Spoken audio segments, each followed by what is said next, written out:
domingo para mim é um dia especial. Pego logo minha Bíblia, muito quero aprender. Vou contente para escola. Saúdo os queridos internautas com a doce paz de nosso Senhor e Salvador Jesus Cristo. Quero agradecer a todos os internautas que têm compartilhado, que têm comentado. Não esqueça aí de dar sua curtida aí. E também quero agradecer a todos vocês que estão se inscrevendo no meu canal. Isso é muito importante para mim. Estou voltando aí de uma cirurgia e ainda estou em recuperação ainda, mas estou aqui para postar esta última aula da lição Betel, que é a lição de número 13, a igreja e suas últimas coisas. Agradecer aos irmãos que também me acompanharam em oração, muito obrigado. E meus queridos irmãos, nós estamos indo para a última lição deste trimestre. Foi um seminário abençoado.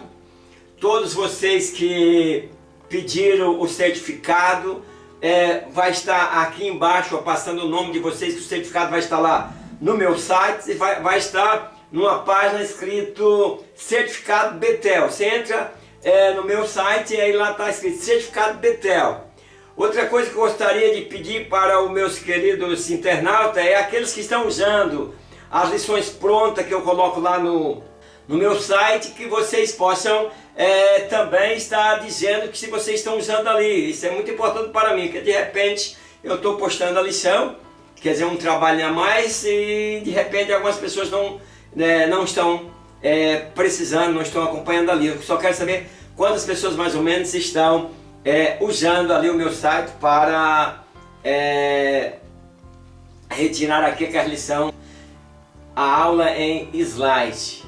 Meus queridos irmãos, nós estamos chegando aí, como eu disse, ao final desse trimestre.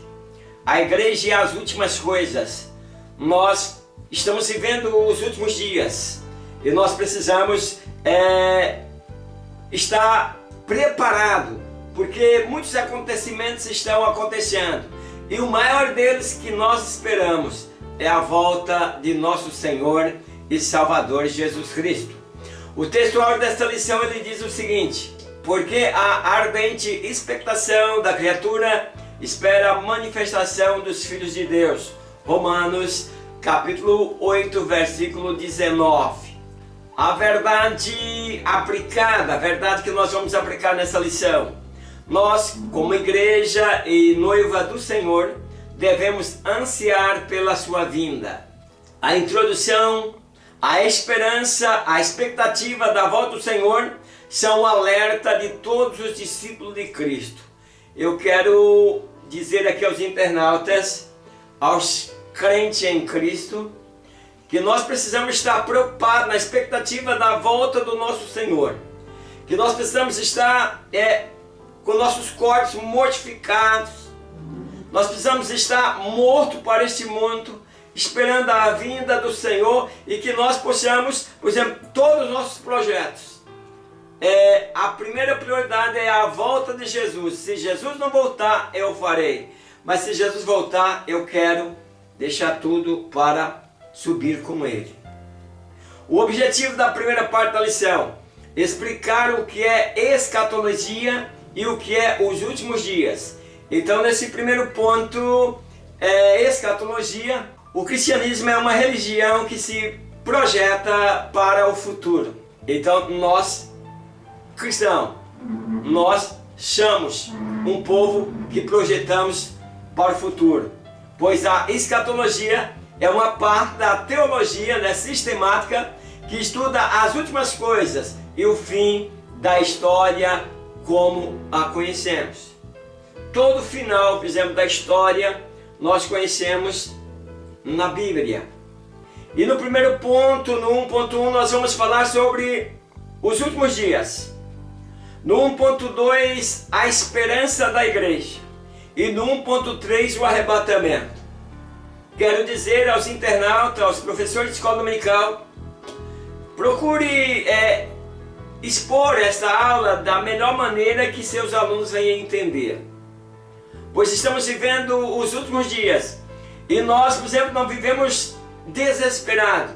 mas nós aguardamos, né, com muita expectativa a volta do nosso Salvador. Se você, quando fala na volta de Jesus, você tem medo, você se arrepia, então eu aconselho a você a fazer uma retrospectiva na sua vida e procurar ver como está a sua fé e como está a sua obediência ao Senhor. Porque quando nós estamos fora dos trilhos, quer dizer, nós corremos aí um grande perigo.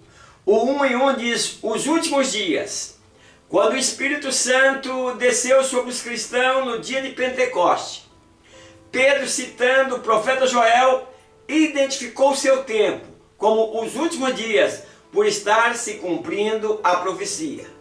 Para os profetas, os últimos dias foi uma expressão usada para designar o tempo do reino de Deus e a era messiânica. Veja bem, meus queridos, que quando eles estavam reunidos ali em Pentecostes, que aconteceu aquele fenômeno glorioso em que o povo começaram a falar em outras línguas, e as pessoas que ali estavam, pessoas que vinham de outras nações, elas ficaram pasmas de ouvir aquele povo simples falando, evangelizando em sua própria língua. E alguns chegaram a pensar, a dizer que aquele povo estava embriagado. E aí Pedro usa essa expressão do profeta Joel, nos últimos dias. Então, eles estavam iniciando ali o evangelho, iniciando o nascimento da igreja. Mas para a época, eles tinham aqueles dias como últimos dias. Então, meus queridos irmãos, para Pedro, os últimos dias são os dias do Espírito que agora foi outorgado. Então nós estamos vivendo, meus queridos, ainda o dia de Pentecostes. Eu sempre tenho ensinado isso. Você não pode estar longe do poder do Espírito Santo. Porque no sentido real da palavra, a era messiânica chegou. A salvação escatológica está presente. Contudo, o dia do Senhor permanece como um evento futuro. Então para eles tiveram ali, como Pedro, entendendo ali como último dia, a chegada do Espírito Santo.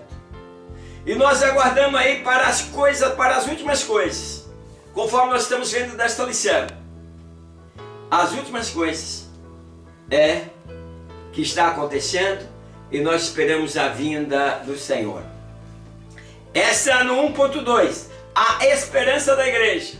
A vinda do Senhor nos é apresentada como a grande esperança da igreja. Nós entramos, meus queridos, pelo Neopentecoste, onde as pessoas estão bailando, cantando, vibrando, mas perderam a essência da palavra. Perderam o conhecimento da palavra de Deus. E agora, como nós vivíamos na Idade Média, em que o catolicismo predominava e ninguém poderia ter uma Bíblia, parece que nós, mesmo com os cristãos cheios de Bíblias embaixo do braço, mas estamos vivendo um momento em que não conhece a palavra de Deus e aí não tem esta esperança na vinda do Senhor, porque estão mais satisfeitos em bailar, em cantar, mas esquecendo de aprender para poder obedecer conforme o estatuto que é a palavra de Deus. Então nem a morte, nem a conversão do mundo são a esperança do cristão. Nada disso. Nós sabemos que lá vamos morrer, mas isso não é a nossa esperança. A nossa maior esperança é a vinda de Jesus, porque sabemos que ainda que esse corpo nosso tombar e for sepultado, mas nós aguardamos o toque da trombeta, aonde nós seremos arrebatados para encontrar o Senhor nos ares. O 1:3 diz: o arrebatamento é o que ocorrerá com os discípulos de Cristo que estiverem vivos por ocasião da segunda vinda do Senhor. Então, meus queridos, os cristãos que no momento em que Jesus descer nas nuvens estiverem vivos, esses serão arrebatados. Mas não se esqueça, meus queridos, das qualificações para poder pertencer ao reino de Deus. Então somente os que estiverem em Cristo serão arrebatados.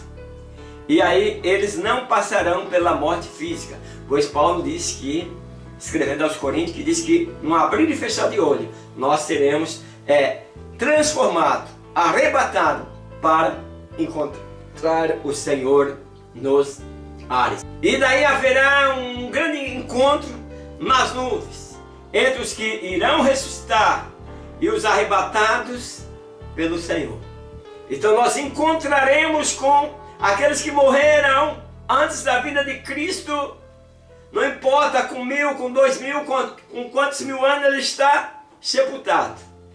E aqueles crentes que estiverem vivos, aqueles que estiverem esperando a vinda do Senhor, então eles encontrarão nos ares diante do chamado, do toque da trombeta de Deus. Então, como o arrebatamento precede a tribulação, portanto, ele é iminente. É nele que os corpos naturais se transformarão em corpos espirituais, semelhante ao corpo do Cristo ressurreto. Meus queridos, eu tenho sido um grande crítico quando, não sei se algum dos meus professores tem essa visão. Alguns dos meus internautas que estão me assistindo tem essa visão, que aí diz que Deus, que Jesus não tem corpo, que Jesus é um espírito e não tem corpo. E eu fico pensando, será que Paulo estava mentindo para nós? Quando Paulo diz que assim como há corpos materiais, há corpos espirituais? Será que Jesus mentiu que está sentado à direita de Deus intercedendo por nós? Se ele está sentado à direita é porque Deus está sentado aqui e ele está sentado aqui ao lado. Então o espírito não senta. Um espírito não tem como se assentar. Então, meus queridos, a única das três pessoas da Trindade, eu sempre tenho lido a mão de Deus, o olho de Deus. Jesus Cristo se fez carne e habitou entre nós e andou como homem, sendo homem, todo ele mostrando aí parte de seus corpos, que seja em sentido figurado ou que não seja. O único que eu não acho que eu nunca vi falar mão do Espírito Santo, pé do Espírito Santo, boca do Espírito Santo. Mas então eu estou trazendo isso aqui só para que os irmãos possam entender. Nós vamos ter um corpo de glória para encontrar com Jesus. E Paulo diz que assim como tem corpos materiais, também tem corpo celestial. E ele fala que nós seremos sepultados. E aí esse corpo corruptível será revestido da incorruptibilidade. Então, meus queridos, nós precisamos procurar ler a Bíblia com mais profundidade, para que nós não venhamos a ensinar heresias. Eu creio que o internauta, o professor que está me acompanhando por o Brasil, pelo mundo, eu agradeço, eu tenho recebido aí comentários de todos os lugares do Brasil, Pará, Rio de Janeiro, Bahia, todos os lugares do Brasil. Um abraço a todos vocês e gostaria que vocês divulgassem. Aqueles que não podem ir na escola aos domingos, fica comigo que você escolhe qual dia que você quer participar da escola. Estou aqui como o seu professor. O objetivo da segunda parte da lição, mostrar que o julgamento do cristão é somente para o galardão e não para a condenação. Nós vamos falar, meus queridos, daquele julgamento, não é aquele de juiz, porque a Bíblia diz que aquele que crer em Cristo não entra em condenação, mas passou da morte para a vida. Nós não encontraremos lá no juízo final nem um cristão lavado pelo sangue de Jesus que passou desta vida e que agora está no trono, no juízo final, quando Jesus é o juiz que irá julgar. Você não estará do lado dos que são julgados, mas você está do lado daqueles que faz parte do julgamento com Jesus. Então é por isso que aqueles que crerem em Jesus, não há, a palavra de Deus é bem clara, não há nenhuma condenação para aqueles que estão em Cristo Jesus. Então quando estamos falando desse tribunal, que é o 2, ressurreição e tribunal de Cristo. Nós estamos falando, comparecerão diante de Cristo para receber galardão conforme as suas obras. E é onde nós encontramos, se a obra for de madeira, se a obra for de palha e assim por diante. Então, meus queridos, nós precisamos ter paixão pelo Evangelho. O 2.1 vai falar sobre as ressurreições. O 2.2, o julgamento do cristão. E o 2.3, o galardão. 2.1, as ressurreição. A Bíblia afirma que existem duas ressurreições distintas. A primeira, a ressurreição dos santos cristãos vivos e dos que dormem no Senhor, que passará com um corpo transformado. E a segunda ressurreição é dos ímpios que não alcançarão a salvação. Então, meus queridos, eu não sei que jeito que as pessoas que não servem a Cristo vai ressuscitar.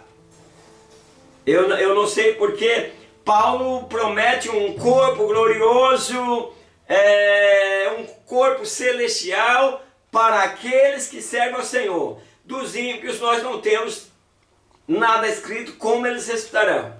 Mas Daniel disse que ressuscitarão para desprezo e vergonha eterna. Então por isso que nós precisamos, cada dia, meus queridos, procurar servir ao Senhor melhor. Servir ao Senhor melhor, meus queridos, a primeira coisa, vou sair um pouquinho fora da lição, professor, você pode sair. A primeira igreja, o primeiro lugar onde você serve a Deus é na sua casa, com seus familiares. Até porque, meus queridos, quem te ama de verdade, quem cuida de você de verdade é a sua família.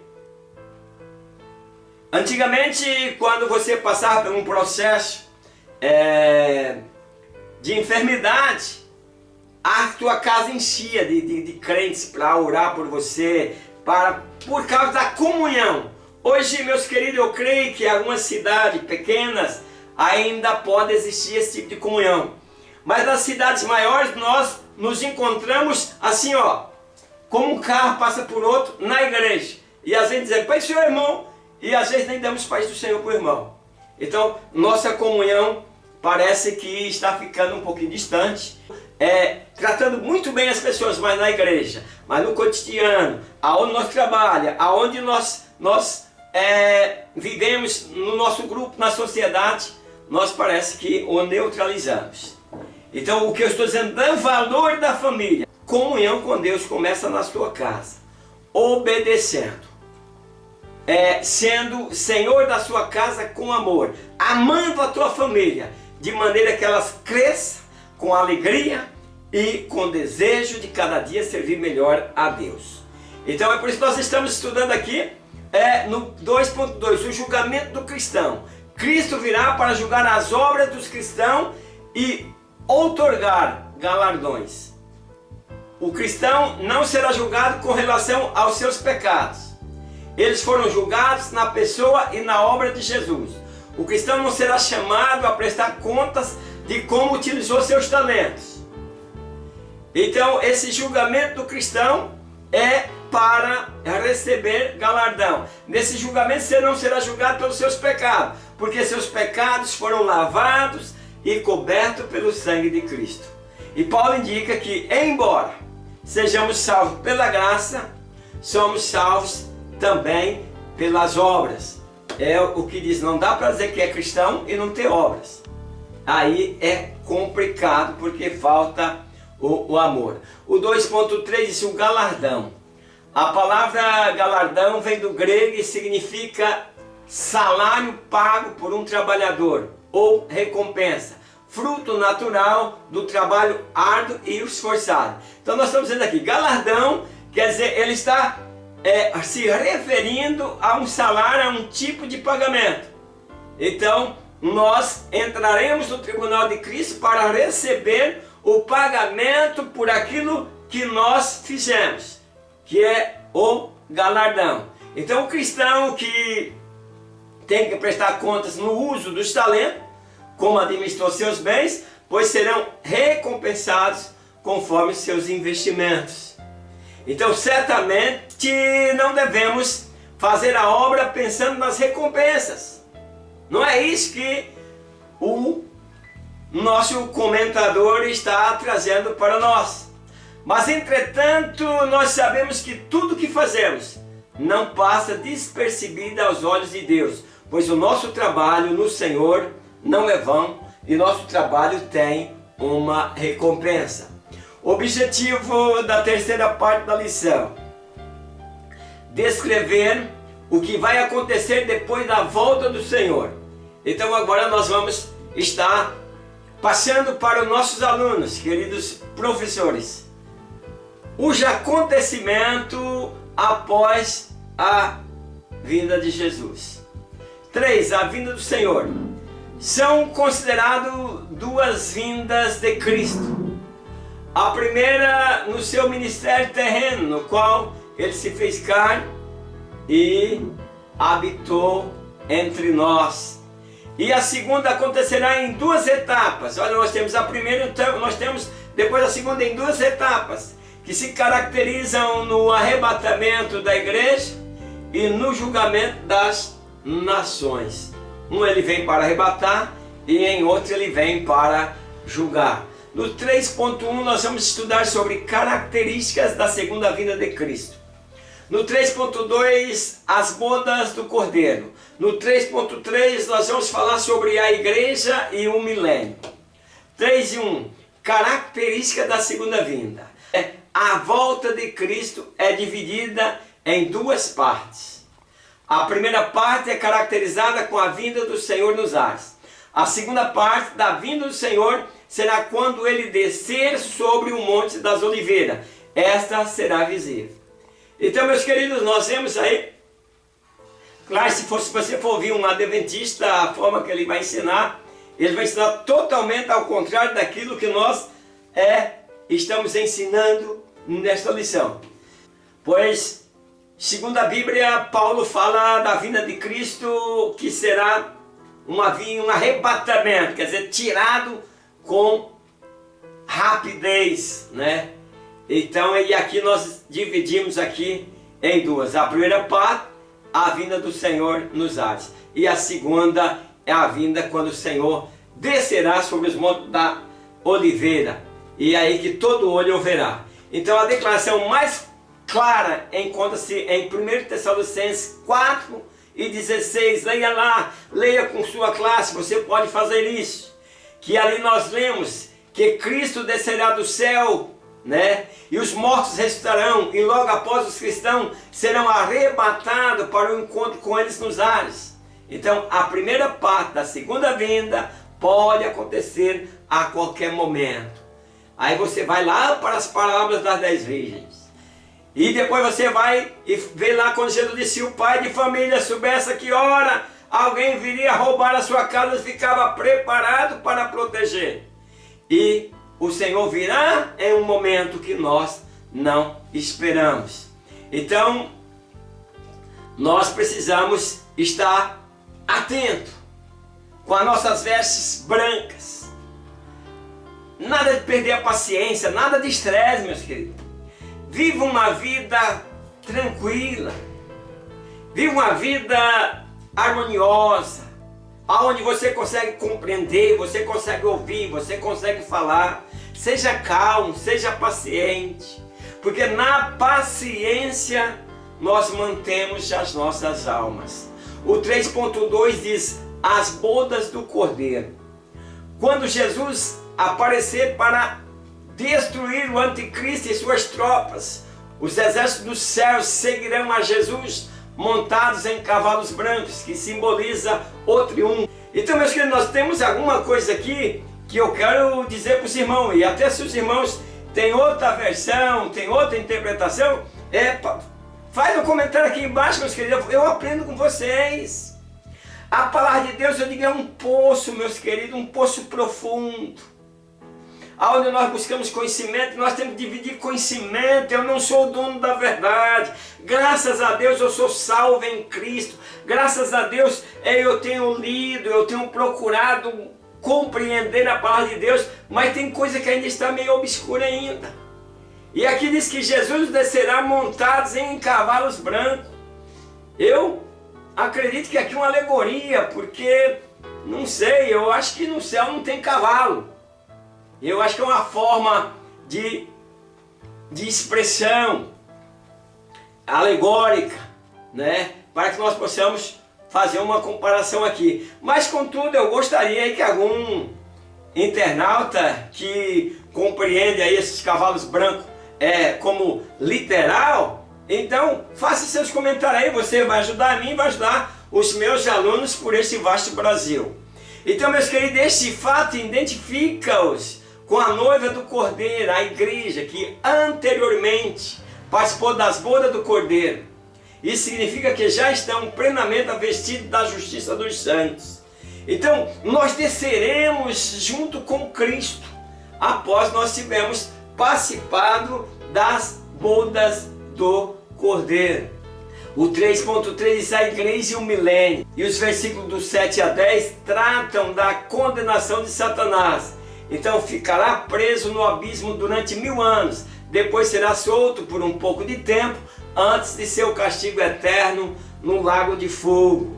Então ele será solto ainda depois do milênio, aonde passará a novamente enganar as pessoas, né?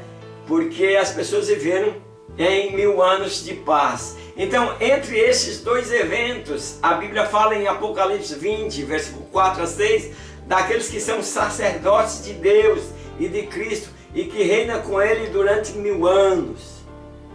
Então, meus queridos, durante esse reino haverá o cumprimento de muitas profecias.